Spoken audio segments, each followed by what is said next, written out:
Welcome to RotoGrinders Today. I'm Jordan Cooper, a.k.a. BlenderHD. If you want to follow me on Twitter. And it's Tuesday, October 24th, and NBA is back. Yay! Do you want to stay in front of your computer from 7 o'clock at night through 11 p.m.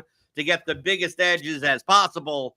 I'm sure Andy definitely wants to do that. He'll be on crunch time almost every day. I mean, this is when your season, your year starts. And kind of like it almost feels like you're on vacation, like from like July through October, and now it's time, Andy, it's time to show up for work again.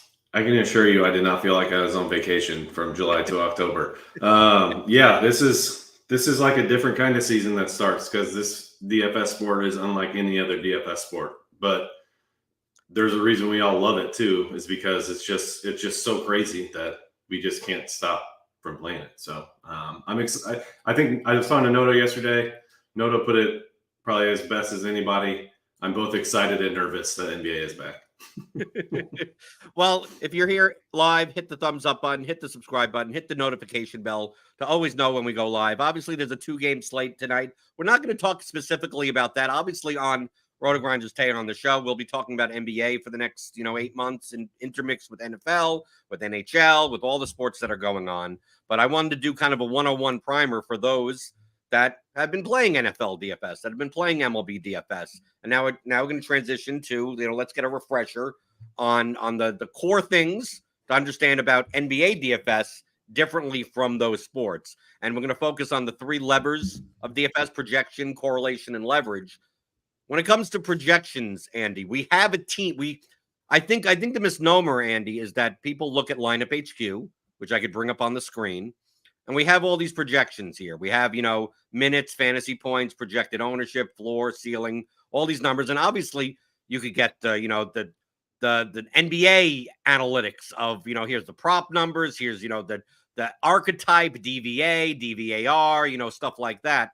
For people that may not be aware, like that they're human beings that are inputting stuff in that know a lot about basketball, that are projecting minutes for people and usage and rebounds and assist rates and 3-pointers, that it's not just simply like, oh, we just ran like a computer, that there's a little hamster wheel with Jamino's, like plug it in and then it just spits out stuff. Like, this is like, projections are expert analysis.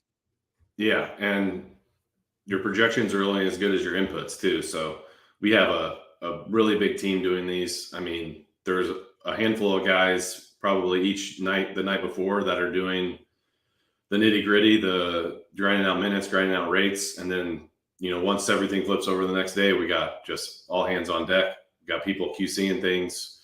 Like, I'm looking in there to see if I disagree with something, we have a conversation about it. We have probably at least a dozen people that have their hands on these things, throughout taking the slate from start to finish, when it gets posted to when the last game starts. So we got a huge team going on that. And it's different because, like with, let's say, baseball, for instance, like baseball, things just can be very, very automatic. Like, a guy hits a ball, how hard he hits it. Was it an out? Was it a homer or whatever? Like, with basketball, things are so different from game to game that, and when I say different things that matter. Like, if Kevin Durant is playing tonight with Bradley Beal, that is way different than if Kevin Durant is playing without Bradley Beal. And like little stuff like that, big or small, is going to affect those changes. And it's not something you can just automatically fix. Like, no one's going to have something that is accurate, in my opinion, that's automatically going to know what to do if, Bradley Beal is out. Bad example, because this is his first real game with the Suns. But people have to figure out, how much does Kevin Durant's usage go up now? How much does Devin Booker's usage go up now? How much does their assist rate go up now? Like, it's very hard to automatically land at numbers that make sense there. So there's always people looking at things like that. And then you factor in that there's, however many players on a team, however many teams on a slate. It is grueling work. And like, those are the true freaking heroes, the guys who are doing our projections. Right. And one of the main things that you talk about with things can change on a given day from the course of 11 a.m. to 7 p.m. Eastern. I mean, I know we have Noto will be doing the core plays article for premium members, and we have tons of premium content. Not just the projections. We got the starting lineups and depth charts and the fantasy pick'em tool, the consensus value rankings. And we'll talk about the if-then projections, which could be very useful. Slate IQ, the DVA tool, the Showdown Sim tool. Whenever I do this show in the morning during NBA, a lot of times, people want to talk about, okay, who do we play on today's slate? And people, I come across as ornery because I say it's 11 in the morning. You've written this core plays article for a long time, and you know how often you have to use that strikeout font throughout the course of the day of well, it's this, but something will change. And then we have injury report and we have the situation room, which you could see here on the site, which is free. Who's doubtful or whatever. Can you explain how throughout the course of the day, how NBA is not necessarily the type of thing in baseball? Yeah, you may have a starting lineup change. Oh, Austin Barnes is in instead of Will Smith for the Dodgers. But it doesn't oh, he's out. That means all the usage goes to someone else. It doesn't happen in baseball. It's just, okay, a guy that we projected batting 7th is now batting 8th. His plate appearance expectation goes down about this much. It really doesn't. Yeah. It doesn't affect you really that much. But in NBA, dude, it could change the one guy being out could change the whole context of the entire slate. Yeah. So a couple things on that. And just to use your most recent example of one guy being out can change the whole slate. Let's use the Andre Drummond example. I think last year when Vooch was out and Andre Drummond was priced at 4,500 or something on DraftKings, that one person being out makes Andre Drummond literally the best play on the entire slate, no matter what, basically, because he's so good at what he does per minute that he's priced basically a backup. And he goes from playing let's say 14 minutes when Vooch is starting. He just plays strictly backup minutes. And then he would play 35 minutes when Vooch is out. And there'll be examples like that throughout the year where that's just literally probably just someone you lock button because the guy is so egregiously underpriced for what he is expected to do that there's just no way he's not going to at least, I don't know. I don't want to 7x, 10x a salary or whatever. It's just there's egregious mispricings like that. And all it takes is one injury. And then you have a completely must play guy on the slate.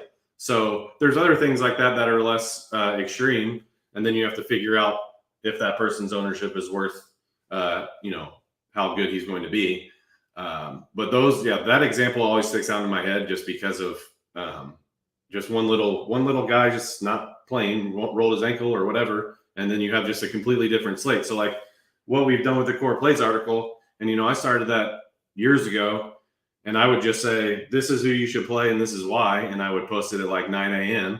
And then as years go on and load management becomes more of a thing, et cetera, I'd have to change it so much.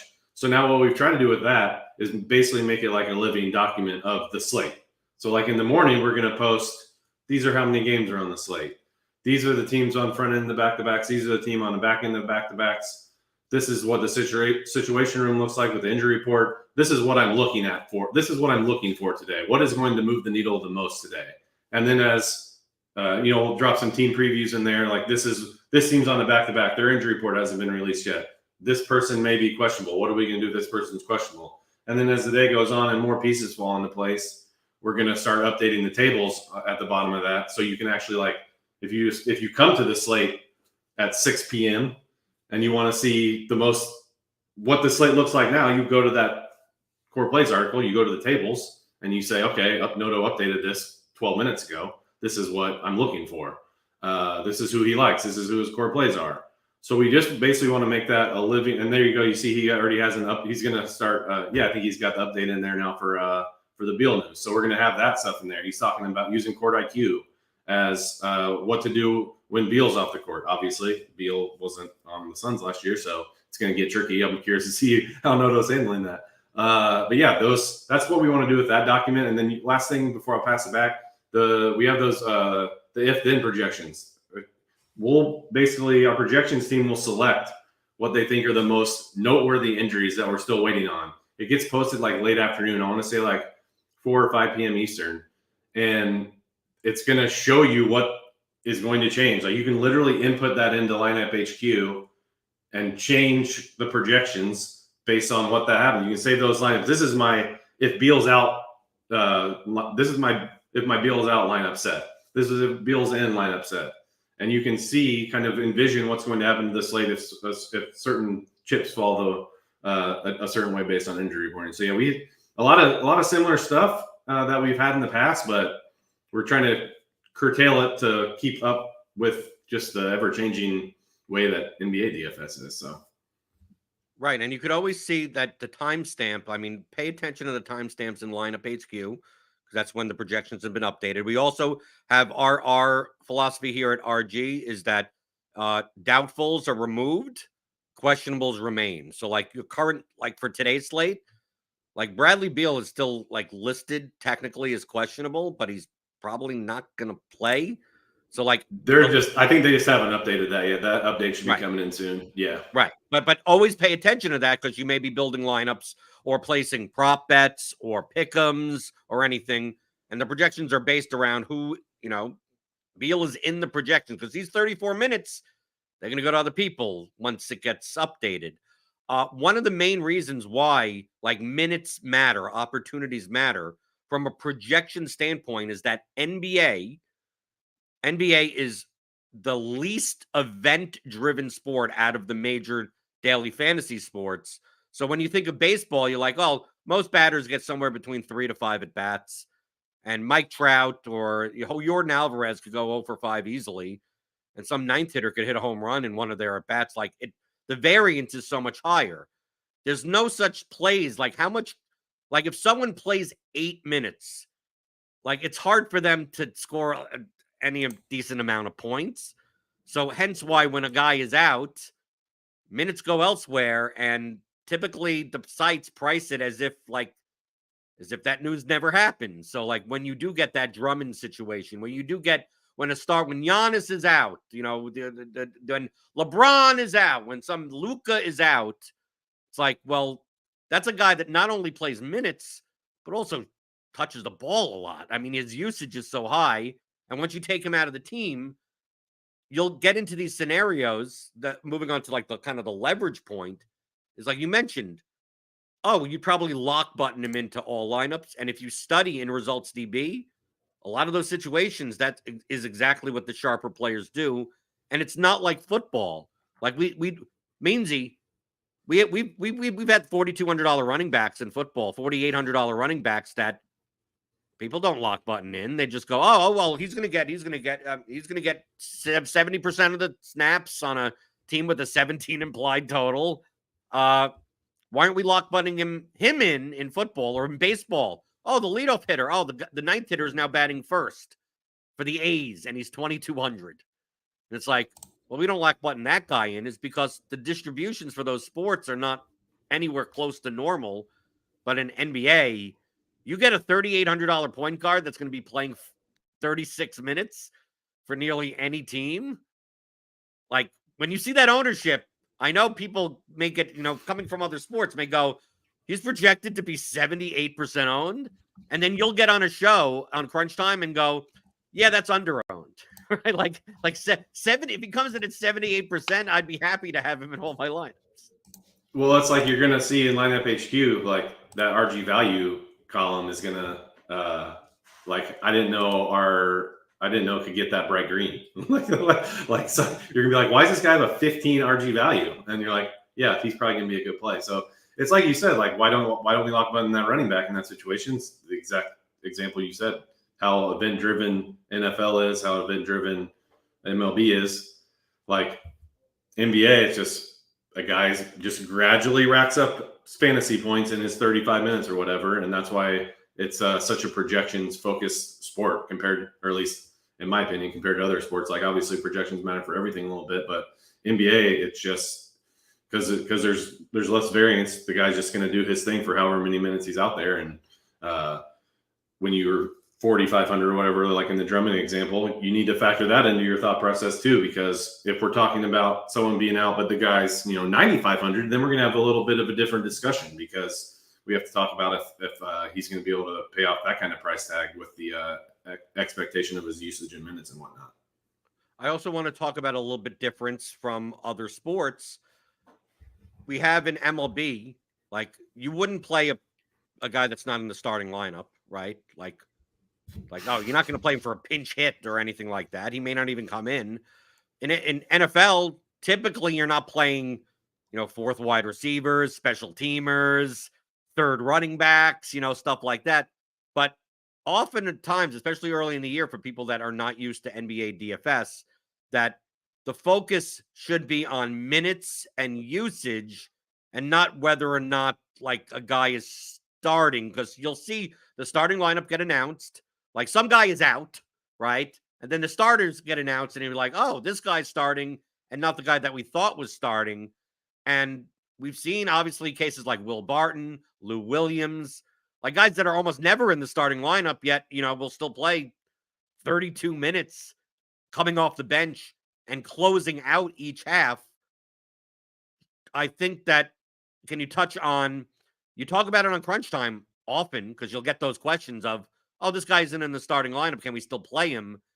And your attitude is that a lot of times the projections already equate for him not starting. It's just that you expect him to close both halves and play X amount of minutes. And a lot of times when they play with the second unit, they actually have better usage than when they play with the starters. Yep. So the very first thing I would say there is, like, trust what the projections are showing you, because let's say the timeline is so-and-so's out. Then the next news we get is the starting lineup for that team. And then the next thing that happens is you see a timestamp with updates of lineup HQ. And you're getting worried that player X wasn't in the starting lineup, but he's really showing out well in lineup HQ. Yeah, trust that, because a couple of things that you mentioned that I'll expound upon. One, sometimes coaches, for whatever reason, just want a guy to come off the bench. And there's a very, like, a coach speak thing that players will say when they're asked about not being in the starting lineup, and they'll say, it doesn't matter if I start or not, it matters if I close or not. Basically saying, like, I want to be out there when it matters. And it's like you said, they'll come a lot of times. Sometimes guys will just come in for their first rotation in the first quarter and play like the rest of that quarter and the rest of the second quarter. They'll just play straight on through. And you'll see similar situations in the second half too when they come in the third quarter. But all of those things equal to the guy playing 33 minutes, where it's not much different if he was in the starting lineup. And another thing you said, if he's coming in with a bunch of reserves, dude's going to shoot the ball more if that's the kind of player he is, which is another reason why the coach wants him coming off the bench in the first place, is because they want that scoring punch with the reserve unit. So long story short, TLDR, trusted what the projections are saying, because we're factoring all of that in when we post everything. So don't get, like you nailed it, Blender, like on Crunch Time. He's not starting. Can we play this guy? Yes, we can. Like, there'll be other situations where I say, no, you can't. Because if he's not starting, then we're like, oh, then the coach really doesn't trust this guy to play based on what we're seeing in the rotational patterns and things like that. And it would be reflected in projections, I'm sure, too, there. So just another example of all the nuance that goes into this weird DFS board. Well, the great thing is that our team takes care of everything for us. I mean, like, I've been playing NBA DFS since 2017, and I mean, I outwardly say that I could probably not even identify half the league by face, because I don't even watch the games. I just use the numbers that are in the projections. Of course, once you get used to, the players and everything, you get the sense of, this guy's out, most likely these guys are going to be bumped up in projections and everything. You kind of get used to that type of thing. But let's get to the second lever, correlation. People in MLB are used to, like, oh, team scores 10 runs. I want to, play 5 guys from the team, stack them, right? Quarterback, wide receiver, tight end, well, if the quarterback's getting points, these wide receivers are getting points. Is there much of correlation? If we do the mathematical example, the correlation coefficient between most players is minimal. Would you say that negative correlation is a little bit more important in NBA from a minute standpoint than positive correlation? Yeah, I would say I focus on that more than I look at positive correlation, mainly when there are extreme examples, and we'll just go back to like the Drummond thing. When there's extreme examples where one guy is like, for sure, this guy's backup, and he is only playing when the other guy's not. Like, again, that's stuff we factor into. You can also use like NBA.com tools for that, like just to see how often players share the court in certain lineups. But like when there's examples like that, I definitely think there's negative correlation because it's just strictly like, it's obvious. There's 48 center minutes, and with one guy's going to play, 34 of them, and one guy's going to play 14 of them. I think that is obvious negative correlation. But it's all like those are extreme examples. You'll see other stuff like that with like point guards. That's another important or a prominent position that I think you'll see frequent examples like that, where just if one guy's going to handle the ball for 34 minutes of the game and he has a direct backup, we probably see less of that more nowadays, just because there's so many combo guards and guys who can do different things. But when I'm looking at how many players I'm going to put on the lineup, that's one of the things I factor in. I got to factor in obviously price. I obviously have to factor in projected ownership, because like I'm more willing to play more players from a team if they're cheaper. And that's just one of the moving parts of the puzzle when we're factoring all this stuff in. How many guys are out, what the price tags are, what the projected ownership is, et cetera, et cetera. Well, one correlation that people tend to focus on, because it is a positive correlation, is that the starters, and I'm putting that in quotes, so the people that close the game's minutes, because you see in the NBA a lot of times, sometimes we call it the National Blowout Association, right? And the thing is that unlike football, like in NFL, if you told me a team scored 35 points, like by the time the mop-up quarterback comes in and the backups come in, like the team has already done plenty of damage. Like by the time when a team scores 14 runs in MLB, and then you see like their star players coming out in the 7th inning, it's like the guy probably had plenty of points also. In NBA, from a ceiling perspective in GPPs, like people you see on crunch time, you're like, oh, this team is favored by 14.5 points. Are we concerned about being a blowout? Like, it's almost as if sometimes you'd rather focus, given the choice. It's all factored into projections. But given a choice, you'd rather have a high total with a close spread rather than one team that's just going to, Giannis only plays 26 minutes, right, when you play him. Or, some Luka only plays 30 minutes instead of 36 minutes because he doesn't get his last rotation because they're up by 22 points or something like that. So a lot of times Alex asks in the chat that when people play, like especially expensive star players, they go, well, what's correlated to his minutes? Well, the closers of the other side of the game. So it's more likely that, if Giannis is playing the Warriors, that if you're going to play two expensive guys in your lineup, maybe you play Steph Curry, because if Giannis is getting 70 points, that means Curry's probably, and it's a close game and they're going to play major minutes.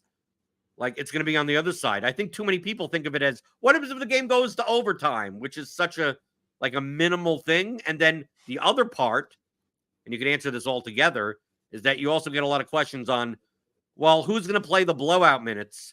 And would it be, I know it'd be a little rude, but typically my response is, who cares who plays the blowout minutes? Because you need three things. You need one, the game to blow out, that guy to get max minutes in the blowout and be incredibly efficient in order to score like 25 to 30 points. That, like, if you just never focused on who plays in the blowout, like, I don't think it'll ever affect like your ROI. Like, don't even, that's more of a showdown. If there's a showdown contest, maybe that's more of a viable question. But can you talk a little bit about that kind of little bit of positive correlation where you would play both sides of a game or stack a game, playing two sides of a game? Like, are you in GPPs? In cash games, we don't care, but in GPPs, do people do that a little too much or maybe not enough?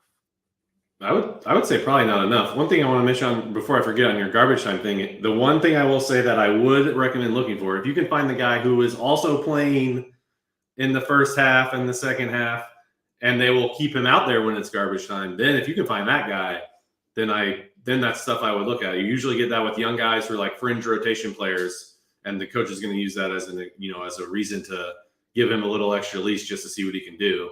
But yeah, not something we will usually care about, especially on bigger slates. So I love your example, and especially on a slate like tonight where there's 2 games. Like let's say, we have Phoenix, Golden State, 1-point spread, a higher total. Everyone, both teams have a starter out. That people are going to gravitate towards that, and I'm guessing without even looking that the projected ownership on players from those 2 teams are going to be higher than from the other game. And there's certain things that can happen, not just things go according to plan, and you want to have the 2 studs from the same game. Sometimes odds makers are wrong. Like sometimes a game has a 210 total and it goes for 240 points. Sometimes 2 teams playing against each other, it's early in the season, they have different coaches, different players. They're going to play a little different than people predict, and they're going to have a higher total than what the odds makers are saying. Sometimes teams are on a back-to-back and they're just tired. Like they're not playing defense. Like sometimes things just happen that we don't expect. There's still variance in NBA. So when you're building, especially tournament teams, again, using tonight as an example, what if the Suns just stink because they traded away people to get Beal? Beal's out.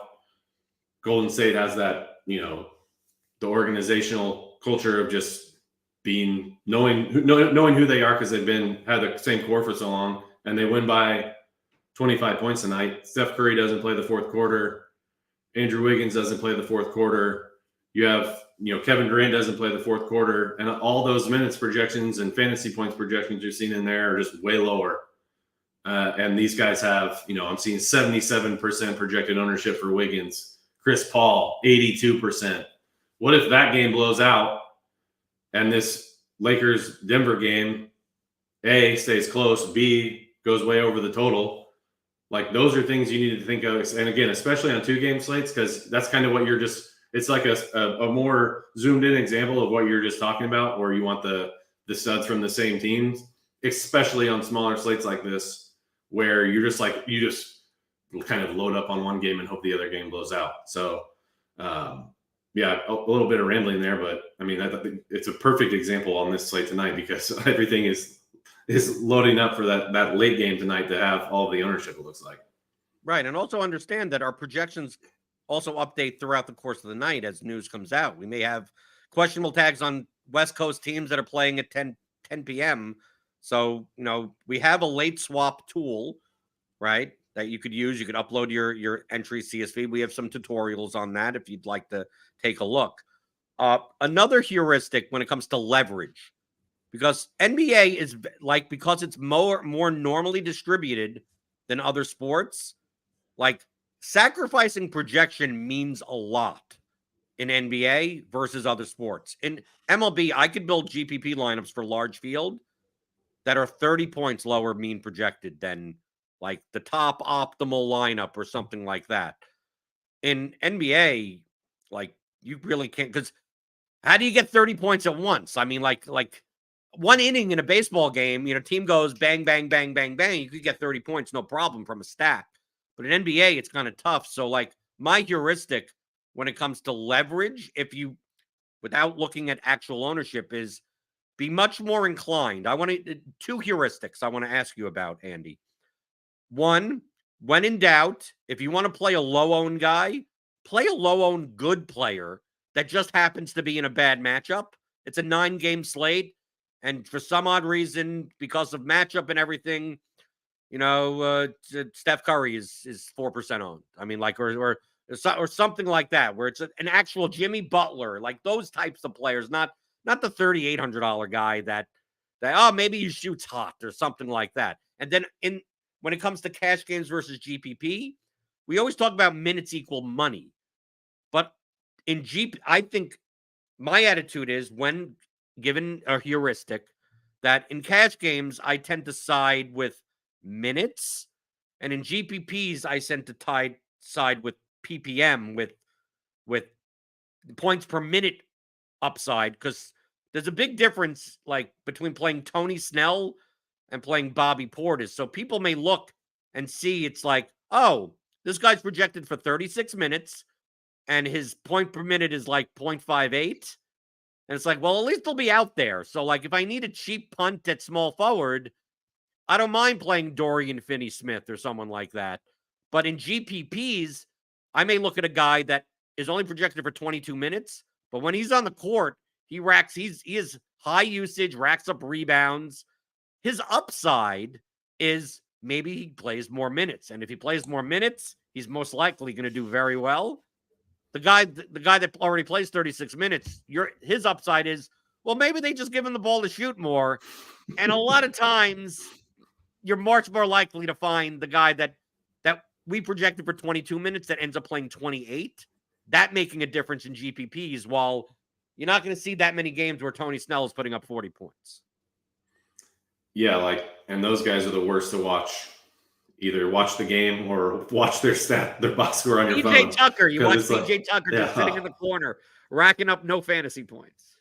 Yeah, because you got to think about it. Like if he has that low fantasy points per minute rate, and you're like, well, why is this projection this high? Like, oh, he plays 38 minutes, but he just doesn't do anything when he's out there. So yeah, good example. And I like using that example too for more expensive guys as well. Like I always think of Julius Randle, plays for the Knicks, defensive-minded coach, usually play pretty slow. Like if you get them playing the Heat and it's like a 208 total and Julius Randle, no one's playing Julius Randle all night. Well, he could play 40 plus minutes because he plays for Tibbs. B, he can get a triple double anytime he plays. And like you think of it into like, let's say he's in this example, he's 7,800. And let's say someone else is 8,200 projected for maybe 4 more fantasy points. And I guess let's say someone's 7,600 projected for like 4 more fantasy points. And that guy just has like 40% projected ownership or whatever. And Julius Randle is like 8.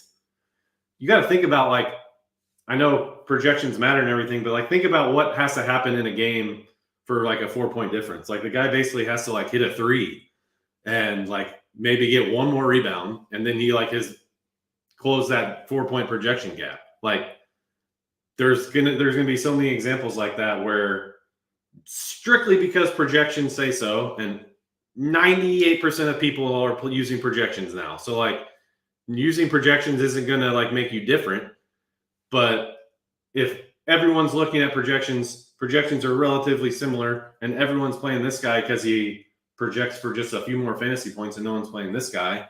Yeah, play the guy who's still really good at basketball, but just because some ancillary things that are being factored in, which should be factored in, are making his projection just a little bit lower, then yeah, play the guy who's still really freaking good at basketball, who still has a high fantasy points per minute rate and is just being glossed over for, the reasons we've already mentioned, that just someone else is slightly better and slightly cheaper. Right. And then it's very similar to all the other sports where it's lineups, not players, that like you play that guy over the 40% owned guy. Now you don't have to worry as much about the ownership in the rest of your lineup. So like NBA in general, if you want, I don't like classifying things as good chalk and bad chalk. It's more of over-owned players and under-owned players. But if you study the top players in GPP players, 150 maxers, large field contests, you'll see that they're eating the chalk more often than, if if the players are 2K underpriced, they probably have 82% of them, right? Yep. If a guy is 800 underpriced, they probably have 50% of, you'll see their exposures in 150s of like, it's a very projections driven sport. It's just that once you get outside of those obvious values, then you could build lineups within 5 points of median fantasy points of each other that have like 78 different players in them, depending on the size of the slate. That's kind of where you get different. So like you'll see in the sim tool, we have a sim tool here, Slate IQ. And the thing that people get hung up on a little too much is not understanding the context of what the output is. And we'll soon have a sim product that you'll be able to actually see that in work.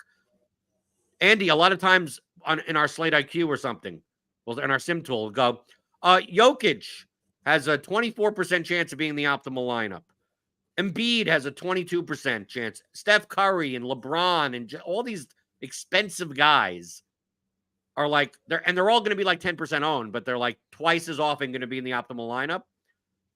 The reason why that's happening is probably because there's a $3,200 player that projects for like 10x.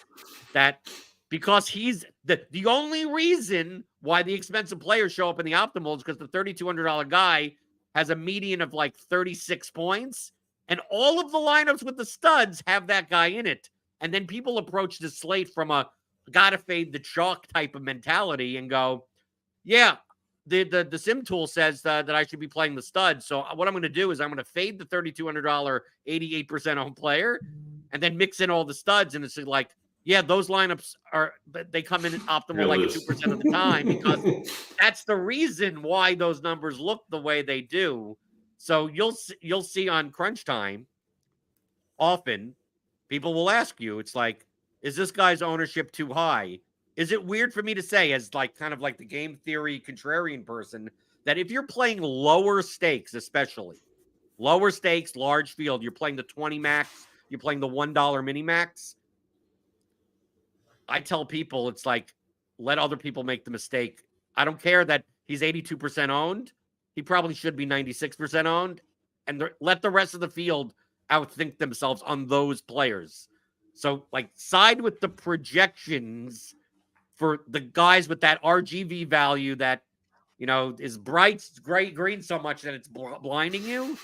That like don't come to you in crunch time and go, well, in GPPs, I'm just gonna fade like the top green guys, and then you kind of like nod at them and go, well, good luck with that. Yeah, there's a little bit of nuance I want to add to this, just so because I think this is important because I don't think even people who have been with RotoGrinders for a while, have been riding with us for a while. I'm not sure everyone knows this, but like if you look at we are in sync. Our projection team is in sync with what we have on the lineups page. So like if we're using, I keep going back to the Drummond example. Let's just use that since I've been talking about it. But like, let's say the Bulls play at 10 p.m. Eastern, and you see Andre Drummond is projected to be in the starting lineup because Vooch got ruled out, and you see Andre Drummond in lineup HQ is just popping, like he's just like the obvious best play. But then you also will maybe see like in lineup HQ, like we don't have a starting lineup confirmed yet. You see on the lineups page, like we don't have a starting lineup confirmed yet. If we get and this is going to usually in this example, this is going to happen after lock.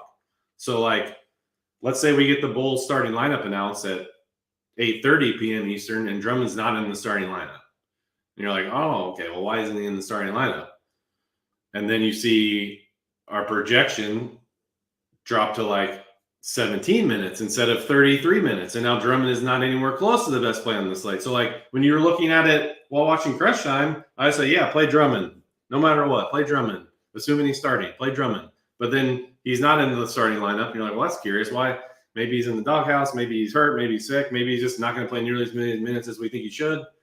Then that bright green lineup HQ just became like, oh, now it's a little bit of red. Now you have to completely change what you're thinking. So like my point being, use the lineups page in coordination with lineup HQ, because we are putting those projections in. We're talking like, yeah, we're expecting Drummond to start tonight. All right, where are we going to put him at? Let's put him at 33 minutes. Then you see him in lineup HQ and he's popping.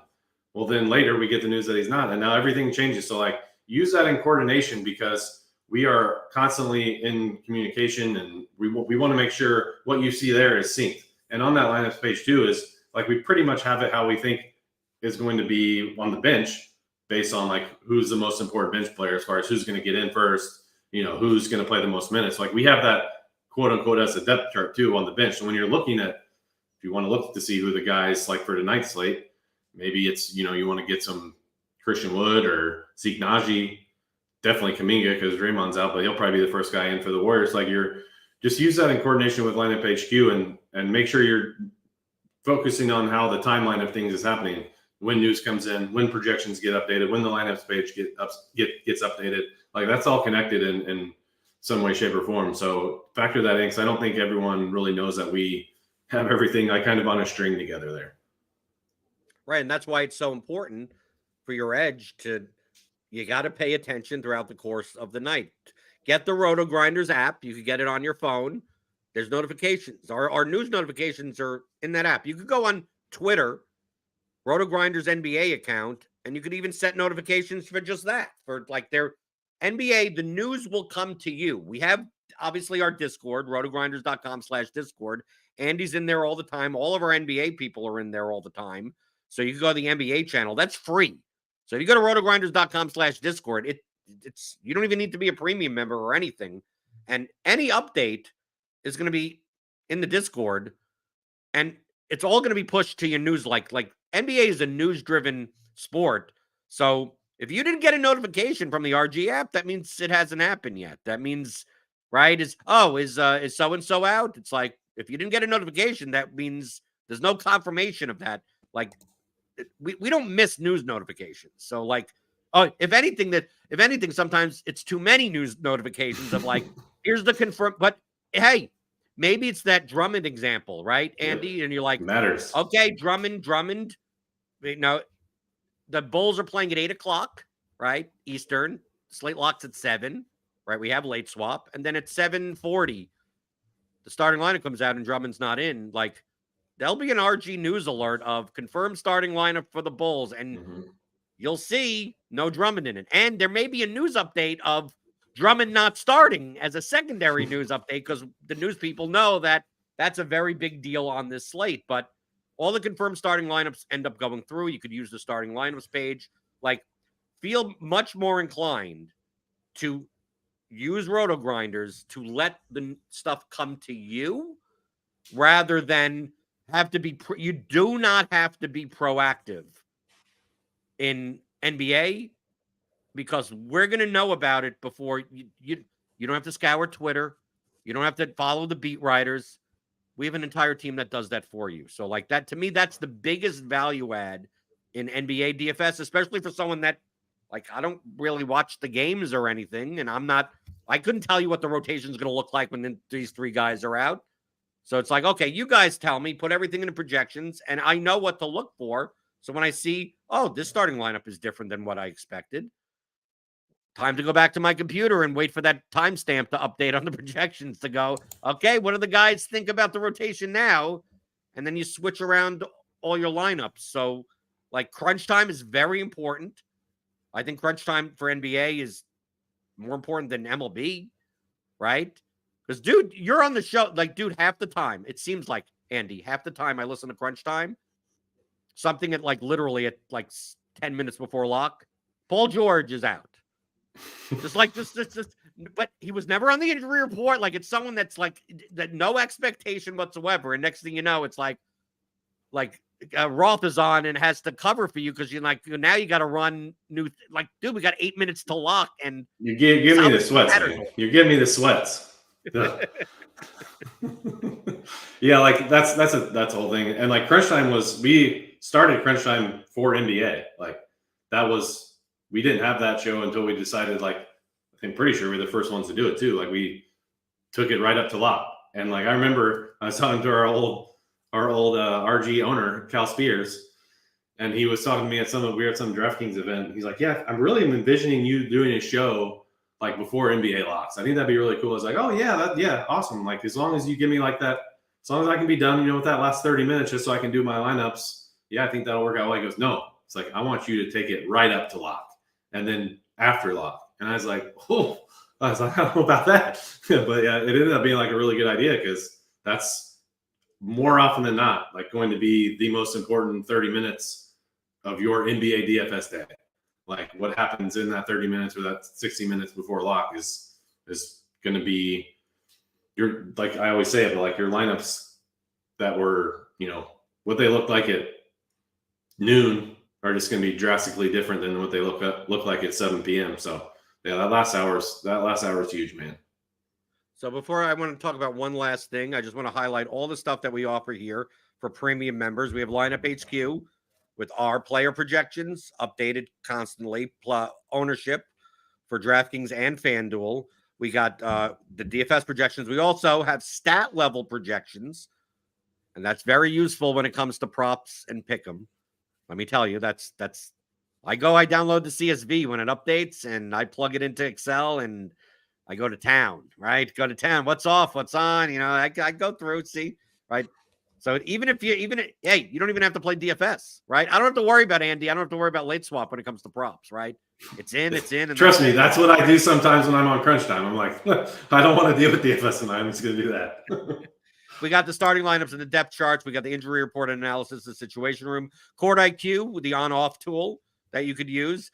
We have a fantasy pick'em tool for Prize Picks and Underdog, which includes the Chrome extension that you could use that it overlays on Prize Picks and Underdog. So you could just load up the site and the statistical projections will show for all the players. And you say, oh, this is off. Let me take this card. This is off. This projection's off. And you go through. We also have the prop model top 20, which if you want to see, like, based on the statistical projections, like based on the lines that are and then prices available on DraftKings, FanDuel, BetMGM, all the sports books, this is the ones that are the most off as of the current timestamp, right? Don't, you're looking at it was updated 3 hours ago. Well, that may not be, this guy's out. It may not be. You have to do the same thing of, this is based on our starting lineup. It's based on these projections. So don't don't start betting Bradley Beal overs when he's not going to play, right? Like stuff like that. Consensus value rankings, the if-then projections that Andy mentioned before, Slate IQ, the DVA matchup tool, the Showdown Sim tool. But one last thing that we didn't touch on, I just want to, before we get out of here, is that the difference between DraftKings and FanDuel, because the scoring is a little bit different and the positions are it's gotten a little bit different now that FanDuel has added kind of multi-positional eligibility more. But can you just highlight, like, for people, because there are going to be people that pretty much only play on DraftKings. A lot of people that pretty much only play on FanDuel, and there are slight differences to playing NBA DFS between both sites. Yeah. So the very first thing that comes to my head when you say that is with DraftKings, the way their scoring system is set up, it's very, very favorable to better players. So you're going to see a lot of times on, let's say, some sites where pricing is really efficient, everyone has a pretty appropriate price tag. You're going to see the very best, and by best I mean most expensive players are going to have like the best RG values, and that's because of a few different reasons. One, they have the bonuses: double bonus, triple double bonus. Obviously, the better the player, the more likely are they going to get those bonus. Another reason, you get dinged less for turnovers on DraftKings. And like, how do you get turnovers? You have the ball in your hands more. So like LeBron, who has the ball in his hands all the time, has a high turnover rate. Doesn't matter as much on DraftKings because you only get dinged to half a point, whereas on FanDuel, you get dinged a full point. So that's one thing that always sticks out. Why DraftKings is going to favor some players more than others. On FanDuel, you're going to see blocks and steals that are worth more points than on DraftKings. So like, who's a good example? Anthony Davis usually is going to look pretty good on FanDuel because he gets a ton of blocks, decent at steals. We'll see what Wemby looks like. Let's see what Wemby's block rate looks like when he starts playing real NBA games. He's probably going to project pretty damn well on FanDuel. So like, those are things that are obviously being factored into projections. We clearly are going to do that under the hood for you guys. But if you're going to see, oh, Jokic, man, he's a 9 RG value on DK, and he's like basically the same price. Why isn't he as good at play on FanDuel? Probably because dude gets triple doubles. Dude turns the ball over a decent amount. Like, those are the things, those are little nuances that maybe new players aren't as familiar with, but those are a couple of examples that popped in my head when you brought that up. And also positional distributions are different. DraftKings has the flex positions. So like on DraftKings, it's point guard, shooting guard, small forward, power forward, center, and then any guard, any forward, any player.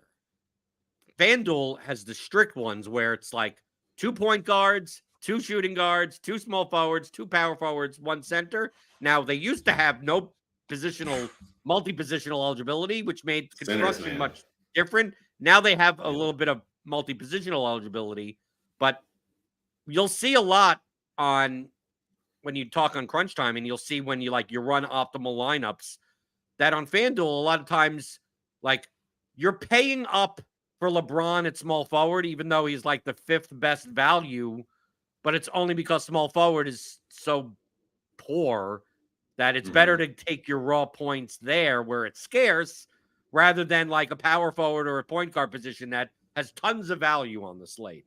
So I think a lot of people look and they go, oh, on DraftKings, like LeBron isn't even close to like one of the better RGV plays, but on FanDuel, like he's the most owned small forward. Yep. That's a good example. Another example is like, even though they have recently added multi-position eligibility, FanDuel still will just like stick the only a center tag on some players. And like, let's see tomorrow on however many games are tomorrow.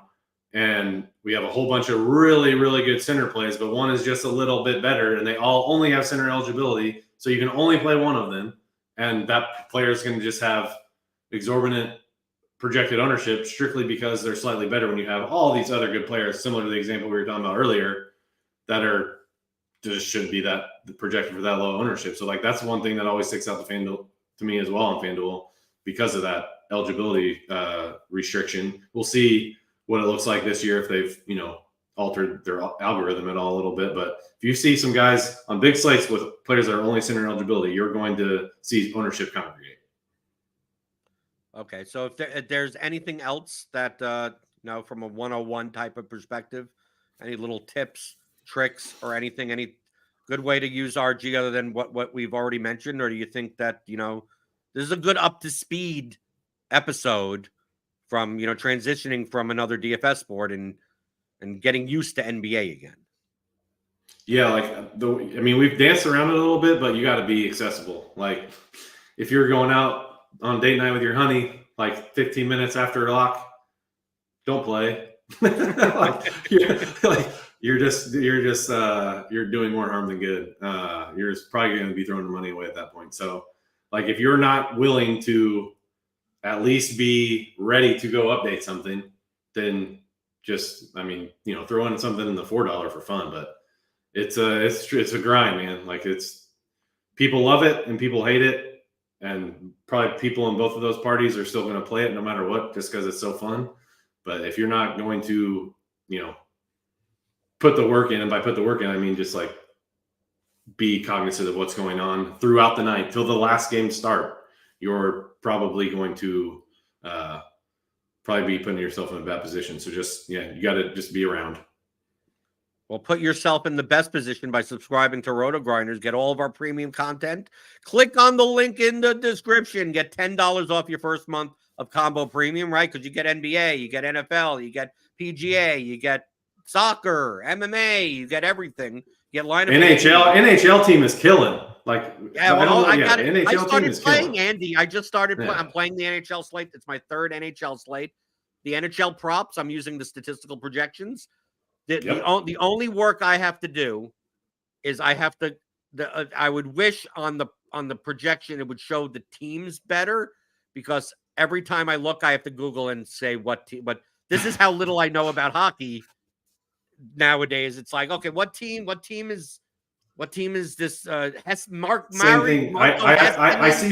Yeah. I see he's popping. I go to SAO, search his name in our propcast, and I'm like, okay, there's the game I have to go find. Yep. The same way. That has been requested. That's in the FanDuel or DraftKings, and it's like, okay, I need to find that. I need to find, and then shop lines, and then whatever. So I just bang out those. And the thing about the hockey projections is that that Dane Moneyball 16, like he upstate. I mean, he talk about updates. Like he is. Oh yeah. Very fast. When the line changes, it's the best kept secret in DFS and sports betting right now is our NHL team. Like I said this in Slack yesterday in our NHL channel. Like one of my favorite things that I've started doing the past week is just blindly putting out whatever they have on SAO. It's like I don't know these names, I don't know these teams. I played NHL 94 on Sega. That is about the extent of my hockey knowledge, but they just keep winning, so I just keep doing that. That's why I've been for about the past week. All I've been doing is just looking at the exporting the CSV and going, let's compare what's the biggest edges, and then I just go to DraftKings or bet wherever the best price is, and I go bang, bang, bang, bang. I'm taking like on some of these large slates, I'm taking like easily like 50 or 60 props a night. And I'm just like, okay. And then he wake up in the morning. It's like, I mean, it's not a lot, right? But I wake up in the morning. It's like, oh, okay, I made $200. Like, didn't have to do anything. Didn't matter. I'm pretty sure we're already up. Like, I'm pretty sure the SAO team's already up plus 20 units, and we're like 2 weeks into the season. So you can envision if we keep that trend going, what it'll look like, come start of 2024. Well, I'm hoping to do that with the NBA projections, and you could do that as well. So, Andy, people could find you on Twitter, Meansy53. I'm Meansy on Twitter. Was Meansy53 when it first started. I was like, I don't like Twitter, so I deactivated my account. And then I got the itch back, and so I couldn't get the Meansy53 back, so I have to do Meansy. Yeah. And you could always find him in our Discord, rotogrinder.com/Discord on crunch time. Not tonight, but on most nights, you'll see him on tomorrow's show. So hit that notification bell. You'll always know when crunch time goes live. Grinders live as well. Hit the thumbs up button on your way out the door. Good luck on a new NBA DFS season, and we'll be talking. Hey, by January, we'll be sick of it on this show, talking about NBA stuff. Oh, there's 74 people in the injury report. Let's not bother until like later. So for Andy, I'm Jordan Cooper, aka BlenderHD, BlenderHD. You want to follow me on Twitter? And I'll be back tomorrow. We'll talk about the NBA slate tomorrow and everything else that you're thinking about in daily fantasy, props, and pick'em on RotoGrinders today.